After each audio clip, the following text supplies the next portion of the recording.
N argument देनी थी और मुझे मेरे फंक्शन मेन एग्जीक्यूट करवाना था, तो यहाँ पे मैंने क्या किया, इस मेन को यहाँ पे विथ राउंड ब्रैकेट्स पास कर दिया। तो अब क्या होगा, एक तो पहली चीज, जब भी मुझे पाइथन में, और ये स्टैंडर्ड भी बन चुका है, पाइथन में एसिंक्रोनस काम करवाना हो तो मैं एसिंक आईओ की लाइब्रेरी यूज करता हूँ। इसमें रन बहुत सारे फंक्शन में से रन एक फंक्शन है जो कि मेरा वो फंक्शन लेगा जो मुझे एग्जीक्यूट करवाना। नंबर 1। नंबर 2, इसको यूज करने की क्या वजह है, आप जब अपना काम एग्जीक्यूट करते हो ना तो आपके पास एक अदद इवेंट लूप होता है। क्या होता है, इवेंट लूप। इवेंट लूप क्या होता है इसको हम बाद में डिस्कस करेंगे, अभी हमारा जो डिस्कशन है उसकी बाउंड्री यहीं तक है। इवेंट लूप, एजेंट लूप, दोनों को हम आगे जाके डिस्कस करेंगे। 2 रीजन की वजह से हम एसिंक आईओ को यूज कर रहे हैं। नंबर 1, जब भी आपको एसिंक्रोनस काम पाइथन में करवाना तो हमारे पास एक लाइब्रेरी है async IO. Number 2, event loop की वजह से। व्हाट इज इवेंट लूप, ये हम आगे जाके देखेंगे। अब बहुत सारे फंक्शन यहाँ पे रन है, गैदर है, वेट फॉर है, वेट है, बहुत सारे फंक्शन है। अभी हमारा काम का जो है वो रन है कि भाई हमारे इस फंक्शन को चला दे, ठीक है। दूसरी चीज हमारे पास, अभी सारा डिस्कशन कॉन्सेप्चुअल है, अभी जब आप इसको रन करेंगे तो आपको एज सच कोई मेजर चेंज बिहेवियर में नहीं मिलेगा, बस एक एसिंक्रोनस सिंक्रोनस का डिफरेंस है। अब इस लाइन को डिस्कस करते हैं। भाई इसका मतलब सिंपल एक लाइन में ये है, आपके पास पाइथन में 2 किस्म की, या किसी भी मॉड्यूल में जावास्क्रिप्ट में 2 किस्म की फाइल होती है। कितने किस्म की, 2 किस्म की। एक वो फाइल जो आपकी मेन एंट्री पॉइंट होती है। क्या होती है, एंट्री पॉइंट, जो कि जिम्मेदार होती है आपकी पूरी एप्लीकेशन को चलाने में। आई रिपीट, आपके पास 2 किस्म की फाइल्स होती है। एक वो जिम्मेदार फाइल जो कि एंट्री पॉइंट होती है, जिसका काम, जिसकी जिम्मेदारी ये होती है कि वो पूरे प्रोग्राम को एग्जीक्यूट करे। आप लोगों ने नेक्स्ट.जेएस पढ़ी, नेक्स्ट.जेएस में आप लोगों ने देखा कि आपकी जो सबसे मेन फाइल थी वो layout.tsx थी। उस layout.tsx में हर चीज आप कर सकते थे, इवन कि आपका जो page.tsx भी रेंडर होता था ना, वो layout.tsx की वजह से रेंडर होता था। तो वो layout.tsx क्या हुई, मेन एंट्री पॉइंट हुआ, यानी अगर ये फाइल होगी तो एप्लीकेशन चलेगी। तो ये इस फाइल, इस लाइन को लिखने का मकसद ये है कि भाई इस वक्त जो मेरे पाइथन में, मेरे पास अभी मल्टीपल फाइल्स है ना, एक main.py है, एक connection.py है, ये साइड बार में आप देखिए, एक main.py, एक connection.py, आगे जाके ये 20, 50, 100 फाइल्स हो सकती है। तो इस लाइन को लिखने का मकसद सिर्फ और सिर्फ ये है कि मैं पाइथन को इंडिकेशन दूं कि ये जो मेरी फाइल है ये एक मेन एंट्री पॉइंट है मेरी एप्लीकेशन। बस एक मेन एंट्री पॉइंट जो मेरी एप्लीकेशन का होगा उसमें ये चीज लगेगी, और ये फंक्शन, ये लाइन हमेशा हमेशा सेम रहेगी। क्या रहेगी, हमेशा हमेशा सेम रहेगी, ठीक है। अब मे भी आप लोगों को ये लग रहा हो कि भाई इस मेन का और इस मेन फंक्शन का कोई आपस में कनेक्शन है। नहीं, ऐसा नहीं है। अगर मैं अपने इस फंक्शन का नाम ये भी कर दूंगा ना इस तरह से, तो भी ये चेंज नहीं होगा, ये हमेशा हमेशा ऐसे ही रहेगा। अब इसको एग्जीक्यूट करेंगे तो ज़्यादा आपको कुछ डिफरेंस पता नहीं चलेगा, जो आपको थ्योरी है वो मेन है। अच्छा, एसिंक्रोनस आप लोगों की नज़र में रियल वर्ल्ड एप्लीकेशन में जहां पे ये बनता है कि यूजर वेट ना करे, आपको क्या लगता है कब होना चाहिए? जबरदस्त, बहुत अच्छी बात की है, बहुत अच्छी एग्जांपल जी। रिस्पॉन्स जनरेट कर रहा हूं वो तो ठीक है आपकी बात, लेकिन ऐसी कौन सी आपको लगता है कि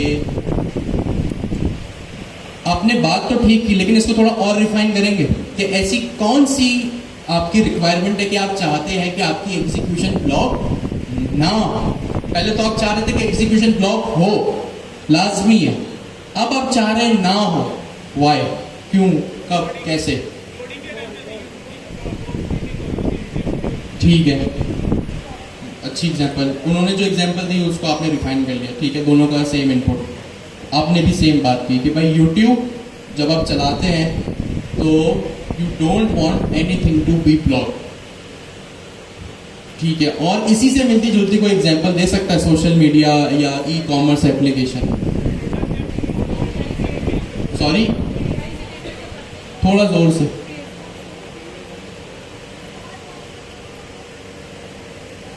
सही है, फेसबुक, इंस्टाग्राम आप अपलोड करते हैं।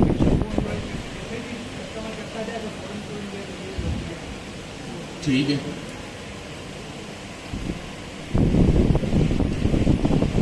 आपके पास जी प्लीज। एग्जैक्टली, जो भी मुझे यहाँ पे इनपुट मिले, अगर मैं उसको उसका मकसद या उसकी रिक्वायरमेंट अगर मैं आपको बताऊं, मुझे इनपुट मेजरली यही मिला कि भाई यूट्यूब पे अगर कुछ स्ट्रीम हो रहा है, सोशल मीडिया पे या एड टू कार्ड पे, अच्छा अब ये काम आप क्यों करते हैं, मैंने ये पूछा। चले, मुझे आप लोगों ने बात तो बता दी। भाई सपोज करें अगर हमने यूट्यूब की एग्जाम्पल ली या कोई भी सोशल मीडिया की एग्जाम्पल ली, आपके पास लिंक्डइन है, फेसबुक है, इंस्टाग्राम है। अब इंस्टाग्राम के हम एग्जाम्पल लेते हैं। इंस्टाग्राम पे क्या क्या हो सकता है? आपको मैसेजेस किसी के आ सकते हैं। सपोज करें आपके दोस्त ने आपको एक रील भेजी, आपके फ्रेंड रिक्वेस्ट भेजी, फॉलोअर रिक्वेस्ट किसी ने भेजी आपको, 2 चीज। तीसरी चीज जो वो मेन फीड, मेन टाइमलाइन होती है आपकी, वो और भी मुख्तलिफ चीजें हो सकती हैं। अभी फिलहाल हम 3 को ही ये एग्जाम्पल लेके चलते हैं कि सपोज एक आपकी, और इन तीनों की अलग अलग एपीआई है। भाई जो आपकी मेन टाइमलाइन है उसकी एक एपीआई है कि भाई जब टाइमलाइन में आपके इतने सारे पोस्ट दिख रहे होते हैं, उसकी एक एपीआई है। जो आपको फॉलोअर रिक्वेस्ट भेजता है, उस फॉलोअर रिक्वेस्ट की एक दूसरी एपीआई है। और जो आपको मैसेज करता है, उसकी एक तीसरी एपीआई। 3 अलग अलग एपीआई है। यस और नो? ये समझ आया? यस और नो? ठीक है, 3 एपीआई। एपीआई क्या है? दूसरे का सर्वर, या हो सकता है मेरा खुद का भी बनाया हुआ सर्वर हो लेकिन क्लाउड पर डिप्लॉय। ठीक हो गया? 3 एपीआई है। क्या आपको ऐसा लगता है यार, जब तक ऐसा शायद मैं चाहूं, या अगर आप एक एप्लीकेशन इंस्टाग्राम जैसी बना रहे, क्या आपको ऐसा लगता है कि जब तक यूजर की पूरी टाइमलाइन लोड ना हो जाए, तब तक उसको कोई मैसेज भी शो ना हो? आई रिपीट अगेन, जब तक यूजर की टाइमलाइन पूरी लोड ना हो जाए, तब तक मैसेज भी उसको शो ना हो। क्या इस बात का कोई सेंस है, कोई लॉजिक है या नहीं? सोच के बताएं, यस और नो कॉन्फिडेंट जवाब में। डज नॉट मैटर आप गलत है, लेकिन दिमाग लगाएं अपना। भाई मैं चाह रहा हूं जब तक फीड लोड ना हो, मैसेज ना आए। होना चाहिए ऐसा? नहीं होना चाहिए? नहीं होना चाहिए। भाई मैसेज जब आ जाए, कोई भी भेज से शो करा दो। इंस्टाग्राम पे जब भी कोई पोस्ट नहीं आए, शो करा दो। जब भी फॉलोअर रिक्वेस्ट आए, शो करा दो। इसका मतलब किसी का काम किसी की वजह से रुके ना। अगर यही काम में रन अंडरस्कोर सिंक में करता ना, तो सिंक्रोनस मतलब रुक जाता। लेकिन मेरे पास 3 अलग अलग एपीआई है। हो सकता है आगे जाके 30 भी हो, 40 भी हो, 50 भी हो। किसी एपीआई का काम, किसी एपीआई का रिस्पॉन्स किसी दूसरी एपीआई की वजह से ना रुके। ठीक है, इस तरह के काम में मैं रन यूज करूंगा। क्यों? क्योंकि रन एसिंक्रोनस है, और एसिंक्रोनस किसी के काम को ब्लॉक नहीं करता। जैसे आप लोग यहाँ अटेंडेंस लगा, आप लोग अटेंडेंस लगाने पूरी बार लंबी चौड़ी लाइन, और अभी तो मैंने एक एप्लीकेशन की एग्जांपल दी। हो सकता है ये मल्टी यूजर की एप्लीकेशन है। सपोज करें मल्टी टेनेंट एप्लीकेशन, टेनेंट का मतलब यूजर। सपोज करें आप भी एक एजेंट से बात कर रहे हैं, मैं भी एक एजेंट से बात कर रहा हूं, लेकिन हम दोनों अलग अलग यूजर। जब तक आप यूजर ए हैं, मैं यूजर बी हूं। भाई आपने एक रिक्वेस्ट की, यूजर ए ने एक रिक्वेस्ट की, यूजर बी ने भी एक रिक्वेस्ट की।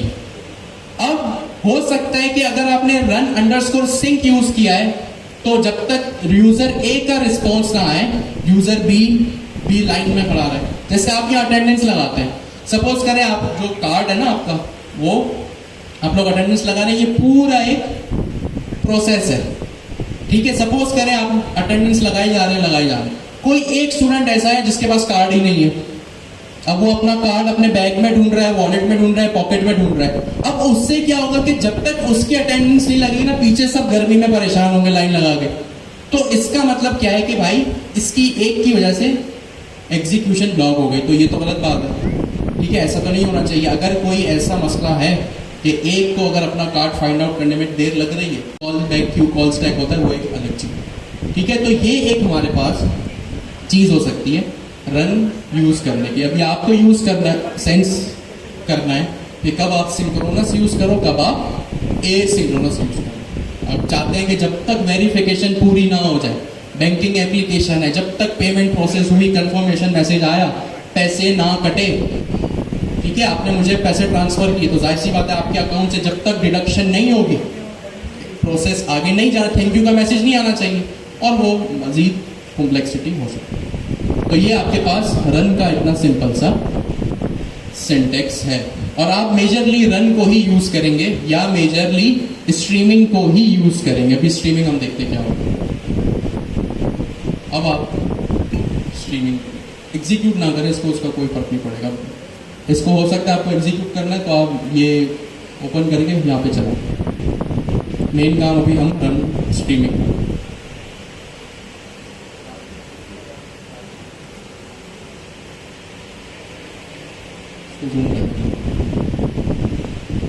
ठीक है, और इसने रिस्पॉन्स दे दिया, सिंपल। ठीक हो गया।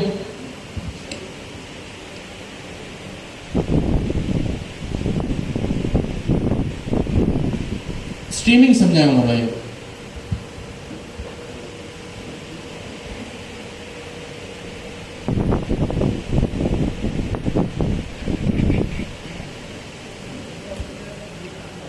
अच्छा, अब हमने रनर के दो मेथड्स देख लिए, क्लास मेथड्स देख लिए, runner dot run, runner dot run C. अच्छा, आप लोगों को ये पता होना चाहिए कि जब आप लोग प्रैक्टिस करने बैठे इसकी, तो सबसे पहले आप लोग ज़्यादा डेप्थ में मत जाओ। रनर डॉट रन को खोल के मत देख लें, उसके अलावा ये क्या चीज़ रिटर्न करता है उसको खोल के ना देख लें, क्योंकि इनके अंदर बहुत पैरामीटर हैं, वो भी आप यूज़ कर रहे हैं आहिस्ता आहिस्ता। लेकिन डायरेक्ट आप रन रिजल्ट या रन रिजल्ट बेस्ड क्लास की तरफ जाएंगे तो कंफ्यूज हो जाएंगे। आप पहले इनकी प्रैक्टिस करें, फिर वो देखें वो क्या आउटपुट दे रहे हैं, फिर एक पैरामीटर चेंज करें, वो क्या आउटपुट दे रहा है, फिर दूसरा, इस तरीके से स्टेप बाय स्टेप आगे जाएं। अगर आप डायरेक्ट ही चेंज चले जाएंगे तो वो बहुत ज़्यादा कन्फ्यूजिंग हो जाएगी आपको। खैर, अब तीसरा मेथड आता है हमारे पास रनर डॉट रन स्ट्रीमिंग। अच्छा, इसको शुरू करने से पहले ना हम चलते हैं स्ट्रीमिंग की तरफ, क्योंकि ये जो क्लास मेथड ये स्ट्रीमिंग से ही चलता है, अदरवाइज नहीं चलता। स्ट्रीमिंग क्या है? यूट्यूब लाइव स्ट्रीमिंग सुनी होगी, सबने सुनी होगी YouTube live streaming. YouTube live streaming क्या होती है? पहले हमें क्या होता था, पहले जब स्ट्रीमिंग का कॉन्सेप्ट नहीं आया था तो पहले हमें 2 घंटे की वीडियो बनानी पड़ी थी, रिकॉर्ड करनी पड़ती थी, उसके बाद क्या करना पड़ता था, उसमें एडिट करना पड़ता था, उसके बाद उसको किसी भी डोमेन के ऊपर डाल के हम पूरी दुनिया के लिए लाइव करते थे। तो हमारा बहुत ज़्यादा टाइम लगता था और यूज़र एक्सपीरियंस भी बहुत ज़्यादा ख़राब हो जाता था इससे। लेकिन उसके बाद हमारे पास एक कॉन्सेप्ट आया स्ट्रीमिंग का। ये पहले वीडियोज़ के लिए बता रहा हूँ, उसके लिए टेक्स्ट के लिए बताया। तो वीडियोज़ के लिए आया एक कॉन्सेप्ट स्ट्रीमिंग का। उसमें क्या हुआ कि आप डायरेक्ट रिकॉर्ड करना शुरू करो, लाइव यूट्यूब पे लाइव रिकॉर्ड करना शुरू करो, और वो थोड़ा सा डिले लेगा, 5 सेकंड का या 3 सेकंड का डिले लेगा, और आपकी वीडियो डायरेक्ट लाइव होती जाएगी। 5 सेकंड का डिले लेगा, फिर 10 सेकंड में आपके लाइव कर देगा, फिर 5 सेकंड का डिले लेगा, 10 सेकंड में। जैसे जैसे वीडियो रिकॉर्ड होती जाएगी वो वैसे वैसे भेजता जाएगा, लाइव करता रहेगा किसी भी डोमेन के ऊपर। तो ये कॉन्सेप्ट आया था हमारे पास वीडियोज़ का।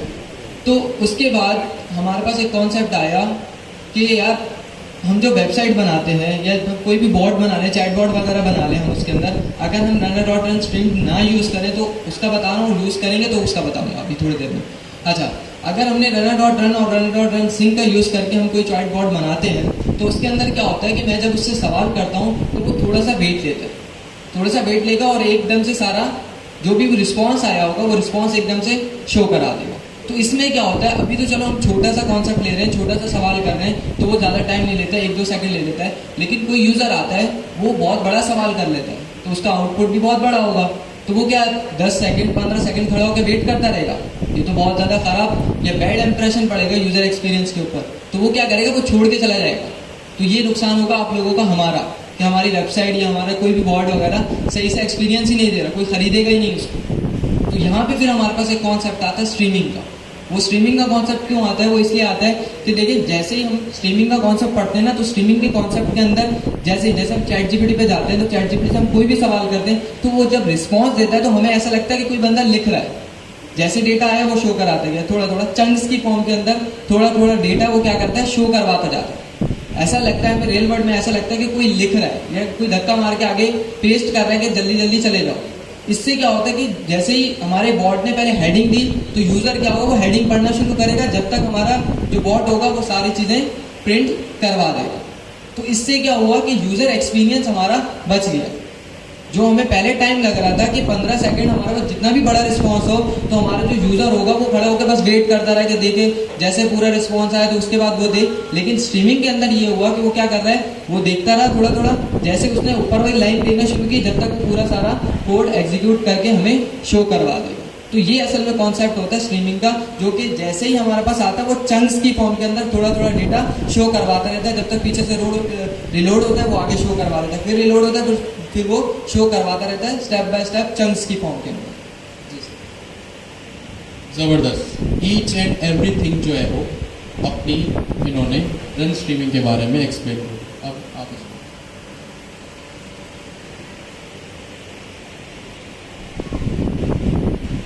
तो बड़े ही ज़बरदस्त अंदाज में आपको ये एक्सप्लेनेशन मिली कि रन स्ट्रीम क्या होता है। स्ट्रीम का मतलब क्या होता है, स्ट्रीमिंग। जैसे जैसे आपके पास, जैसे आपने देखा होगा ना, live cricket match, live press conference, जैसे इसका मतलब क्या है कि जैसे जैसे इवेंट प्रोड्यूस हो वैसे वैसे आप तक जो है वो डाटा या अपडेट पहुंचती रहे। ठीक है। अब इसकी एक एग्जांपल ये है कि आपने अपनी कोई भी गूगल प्ले से कहीं से भी कुछ भी एप्लीकेशन इंस्टॉल की। क्या किया आपने? एप्लीकेशन इंस्टॉल की। जब भी आप कुछ इंस्टॉलेशन करते हैं ना, तो आपके पास एक प्रोग्रेस बार आता है। क्या आता है? Progress bar. और वो प्रोग्रेस बार आपको क्या इंडिकेट कर रहा होता है? जैसे 2%, फिर 4%, फिर आहिस्ते आहिस्ते उसकी प्रोग्रेस बढ़ रही होती है। तो ये क्या है? ये आपको एक मैसेज है, एक इंडिकेशन है, आपको ये बताने का तरीका है कि भाई ये जो इंस्टॉलेशन हो रही है, इससे आप फौरन जो है वो बाखबर हो जाओ कि इतनी जो है वो इंस्टॉलेशन आप तक पहुंच गई है। ठीक है। जैसे अब सपोज करें आप अगर मैं अभी आपसे बात कर रहा हूं, मैं आपसे बात कर रहा हूं, आप मुझसे बात कर रहे हैं, मैं जैसे जैसे कुछ बोल रहा हूं वैसे फौरन आपको मेरी आवाज आ रही है, या जब मैं अपना सेंटेंस कंप्लीट कर लेता हूं उसके बाद पूरा सेंटेंस आपको सुनाई देता है? ए या बी? ए। यही है स्ट्रीमिंग कि जैसे जैसे मैं अपने जो है वो इवेंट प्रोड्यूस कर रहा हूं, अब जीपीटी के कॉन्टेक्स्ट में या एआई के कॉन्टेक्स्ट में क्या है, इवेंट प्रोड्यूस कर रहा हूं। और कॉन्सेप्ट में एक और अल्फाज, जैसे जैसे टोकन जनरेट हो रहा है, जैसे जैसे टोकन्स जनरेट हो रहे हैं। अभी टोकन्स क्या है समझे? Tokens are the set of words. ठीक है। अल्फाज वर्ड क्या होता है? Set of letter. ठीक है। मेरा नाम है अली, ALI, ये पूरा एक वर्ड है। और वर्ड किससे बनता है? सेट ऑफ लेटर से। ALI अली, इसमें कितने लेटर है? 3। अब टोकन्स क्या होते हैं? आसान लफ्जों में सेट ऑफ वर्ड्स।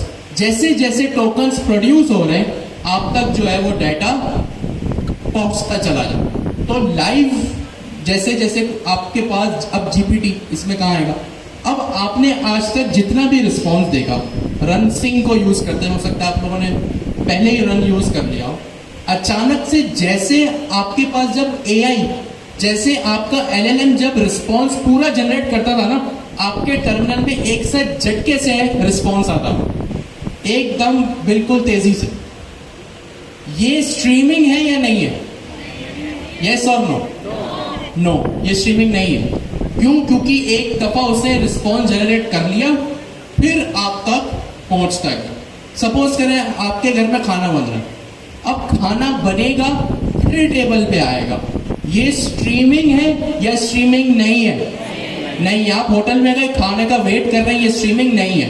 खाना आ गया, सपोज करें आपने बोला यार 2 पराठे ले आओ, थोड़ी देर में बोला 1 ले आओ, फिर बोला ये ले आओ, क्या ये स्ट्रीमिंग है या ये भी नहीं है?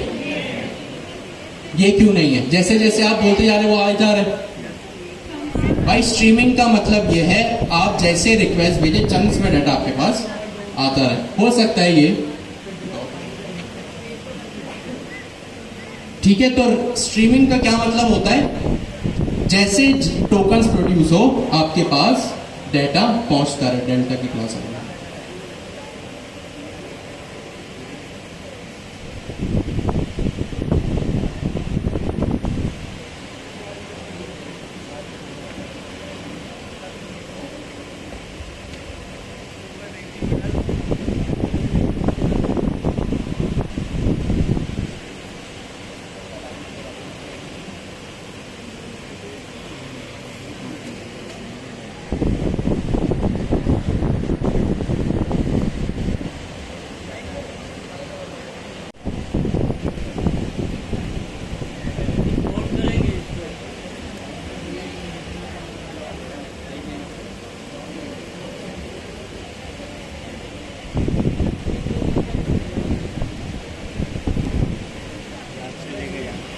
अबे यार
अच्छा जी, तो यहाँ पे अब हमने क्या किया? हमने रनर डॉट रन देखा, रन अंडरस्कोर सिंक देखा, और अब हम तीसरी चीज क्या देख रहे हैं? Run underscore stream. ये वही स्ट्रीमिंग मेथड है जिसकी हमने अभी बात की कि जैसे जैसे डाटा या रिस्पॉन्स जनरेट हो आपके लार्ज लैंग्वेज मॉडल की तरफ से, वैसे वैसे आपको जो है वो रिस्पॉन्स अब तक पहुंचता है। इसके भी वही 3 पैरामीटर्स हैं। सबसे पहला पैरामीटर आपका एजेंट, दूसरा आपका प्रॉम्प्ट, तीसरी चीज आपकी कॉन्फ़िगरेशन जो कनेक्शन डॉट py से है। अब एक एडिशनल चीज यहाँ पे आपको एक फॉर लूप लगाना पड़ेगा। ये फॉर लूप क्या है, क्यों है, अभी बताओ। फॉर अब ये फॉर इवेंट, आपको फॉर लूप का सिंटैक्स पता है कि फॉर के बाद जो सबसे पहला वर्ड आता है वो आपका अपना नया बनाया हुआ एक वेरिएबल होता है। क्या होता है? नया बनाया हुआ वेरिएबल होता है जिसको आप उस फॉर लूप के स्कोप में यूज करते हो। इन रिजल्ट डॉट स्ट्रीम इवेंट्स। अब ये दूसरी चीज क्या होती है? आपका टारगेट वेरिएबल होता है। क्या होता है? टारगेटेड वेरिएबल, यानी जिसपे आपको, जिसका नाम आपको ये इवेंट रखना हो। ये रिजल्ट डॉट रन स्ट्रीम क्या है? ये रिजल्ट हमारा ये वेरिएबल है, और क्योंकि हम इसमें रन स्ट्रीम यूज कर रहे हैं तो इसमें हमारे पास जब हम इसको यूज करेंगे तो हमारे पास एक स्ट्रीम इवेंट्स का फंक्शन आता है। ये स्ट्रीम इवेंट्स का फंक्शन रिस्पॉन्सिबल होता है आपको लाइव डाटा दिखाने में। ठीक है, इवेंट आपका खुद का बनाया हुआ वेरिएबल जो कि आप फॉर लूप के स्कोप में यूज कर सके, और रिजल्ट डॉट रन स्ट्रीम का, स्ट्रीम इवेंट्स का मतलब क्या होता है? ये वो फंक्शन है जो रिस्पॉन्सिबल है आपके डाटा को लाइव दिखाने में। ठीक है, अब आगे चलते हैं। If event dot type is double is equal to raw response event. अच्छा, घबराने की बात नहीं है, आप 2 बार प्रैक्टिस करेंगे आपको यूज टू हो जाएंगे और ये सिंटेक्स हमेशा ऐसा ही रहेगा, ठीक है। If event dot type is double is equal to raw response event and is instance event dot data, इसकी type response text delta event. इस पूरी लाइन का समराइज ये है, इसका मतलब ये है कि जब आप स्ट्रीमिंग चलाएंगे तो एक टेक्स्ट फॉर्मेट में, क्या कहा मैंने, जो टेक्स्ट फॉर्मेट में आपको रिस्पॉन्स मिलेगा आपको वो रिट्रीव करना, ठीक है। आई रिपीट, जब आप स्ट्रीमिंग चलाते हैं तो आपकी रिक्वायरमेंट ये मेजरली होती है कि आप जो है वो टेक्स्ट फॉर्मेट में, इसका टेक्स्ट फॉर्मेट में जो रिस्पॉन्स है, जो मेजर टेक्स्ट फॉर्मेट में रिस्पॉन्स है आपकी रिक्वेस्ट का, उसको आपने रिट्रीव करना, ठीक है। और इस तरह से आप उसको प्रिंट करवाएंगे, print event dot data dot delta, event dot data dot delta.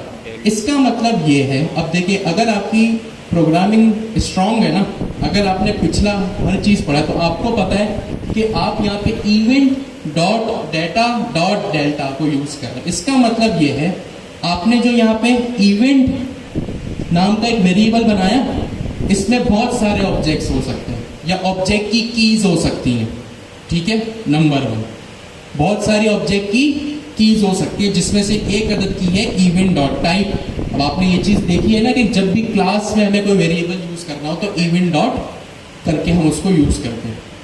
तो इवेंट डॉट टाइप यानी इसका मतलब अगर आप खुद सोचें बिहाइंड द सीन, खुद अपना डाटा स्ट्रक्चर बनाएं, तो इसका मतलब इवेंट नाम की एक क्लास है या इवेंट, अब आपने एक इवेंट नाम का एक वेरिएबल है जिसमें क्लास है, उसमें डॉट टाइप की एक चीज है जिसका जो वैल्यू है वो रॉ रिस्पॉन्स इवेंट है।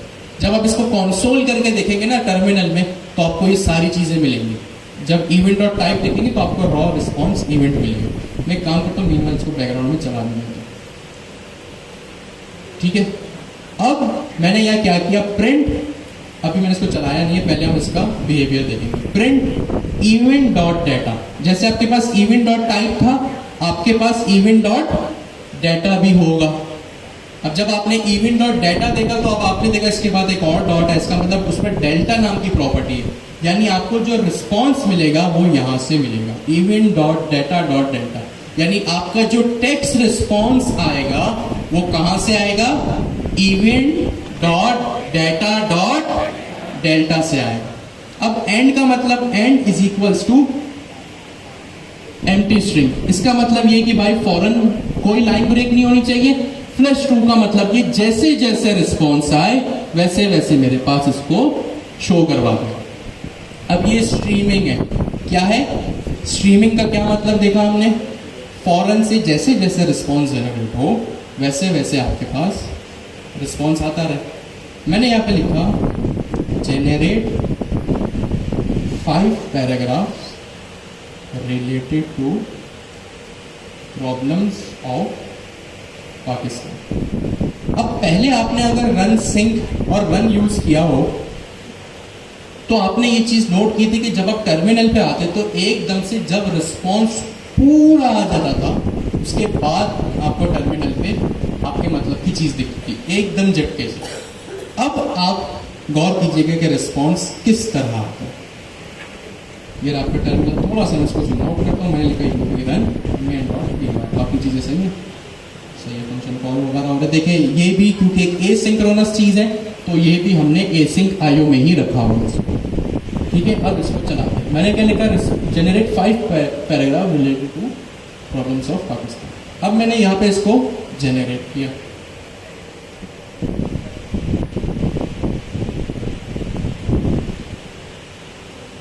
ये देखें किस तरह से ये आ रहा है। अब ये जैसे जैसे इसके पास रिस्पॉन्स आ रहा है वैसे वैसे ये आहिस्ता आहिस्ता जनरेट करे जा रहा है। एकदम से ये झटका जो एकदम से फ्लैश होके आपके पास रिस्पॉन्स आ रहा था, अब वो चीज नहीं है। इसको दोबारा हम चलाते हैं।